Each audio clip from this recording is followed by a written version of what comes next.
people with, like what he said is, ritual tradition is external and meant for those on the gross level. What does he mean by it? Is he's trying to explain, Bhairava is trying to explain to us one very, very important thing, that we cannot, like, most of the people cannot see and cannot feel that consciousness and energy is between two objects. Generally, a person won't perceive reality like that. Am I correct out here?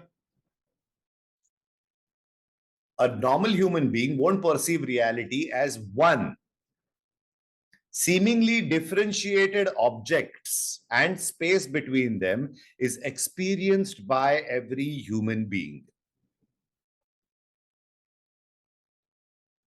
Beyond that regular vision of ours, beyond this regular and mundane vision and thought processes of ours, lies the field of consciousness and energy, Shiva and Shakti. They are in every aspect of this entire creation, between objects as well. So you see, there is a kind of a duality that is always there. That is separate, I am separate. This is gross level. This separation is the gross level of our very beings. So he says everything, all this puja and all this ritual tradition is external and meant for those on the gross level. He doesn't say not to do that, but it is meant for the gross level. He says contemplation on the supreme state, which is done continuously. Contemplation on supreme state is what? That I am this consciousness, I am this energy, I am this consciousness. This contemplation.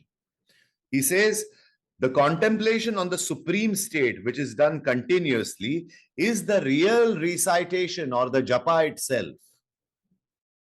The real japa is actually that.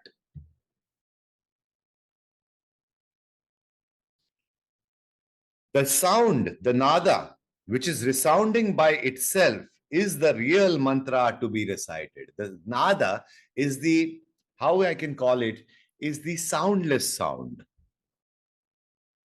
I don't know how many of you have experienced this. I'm just going to go to change the view here. How many of you guys in meditation have experienced the sound of silence? Tushar, Akash, Tanvi, Rahul. When the mind goes completely empty, there is this soundless sound which is always prevailing. Amitabh Ji, I've heard a sort of buzzing, humming. It's kind of a static. Silence. It's kind of an infinite static which is there always. Yes. A very, very peculiar frequency. What is always available, which is always available to us, that nada, that sound. He says that sound is the real mantra to be recited upon. Any questions? Please feel free to raise your hands immediately. This is an open class, let me tell you.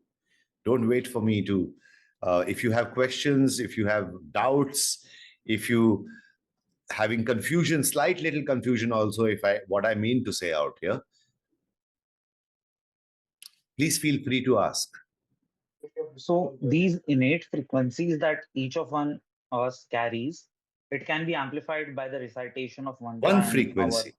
Here we are talking about one frequency, Tushar. That is only the one frequency which out of which everything comes out. So that is the sound of silence. This is universal for everyone across the board. Pardon me? So this frequency will be same for everyone, is what you're saying? Absolutely. It's same for everyone. Okay. The entire creation is made out of that one frequency. That is the Shakti herself.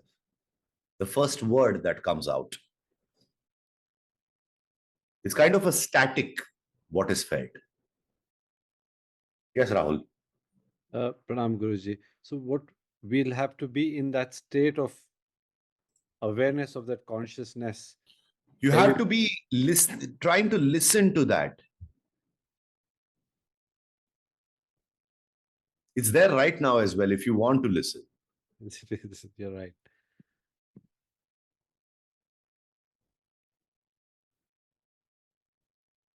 Beyond all conundrum of all the sounds, there is a sound which includes all the sounds, as we call it. So when you say that the Lord says that is japa, or be in that That is the real mantra, he says. mantra, is being in that state Yes. every moment, every day. Every moment, every day, you have to remain in that. And that could be achieved either through the hamsa or the Through aim. the thoughtlessness, through the pause between the two breaths also, through hamsa also. See, hamsa again you have to recite, but hamsa actually is happening with your breath. If you listen to your sound of your breath, there is a sound of hamsa right there. Inhale and exhale, yeah. It is autonomous. If you listen to your breaths right now,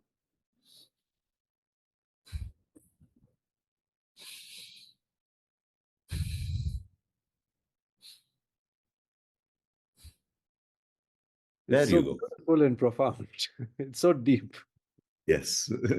So he says the japa is the real recitation of the japa is the contemplation of the supreme state that resides within you. And the sound of the nada, which is resounding by itself, which is prevailing this entire universe, which is there available for you to tap into, the sound of silence, as we call it, is the real mantra to be recited. I'll go ahead. He says, what is then, we just talked about how do we achieve that recitation? How do we achieve that japa? And how do we achieve that mantra? He says in the next one itself, he says, Dhyanam hi nischala buddhir nirakara nirashraya. Natu dhyanam sharirakshi mukha hastadika kalpana. He says meditation or dhyana, through which you will recognize this japa, and you will understand this japa, and you will understand this mantra, what I have given right now. You will recognize this japa and the mantra through meditation alone. Meditation is what he says, is verily basically unwavering awareness. Meditation is unwavering awareness. Meditation does not consist of imaginative visualization on the body. Meditation does not consist on visualization of a deity as well, he says. Meditation does not have to have certain mudras or those and everything. Meditation is not about that too. Meditation is not about the mudras also. Meditation is what? The unwavering awareness of the supreme consciousness that resides in you all the moments of your life is real meditation. The mind will waver here and there, but it is your job to bring it back. You have to catch the mind, immediately bring it back to recognition of your pure consciousness that resides inside of you. Nothing else. Meditation is nothing else, by the way. It is not this technique or that technique.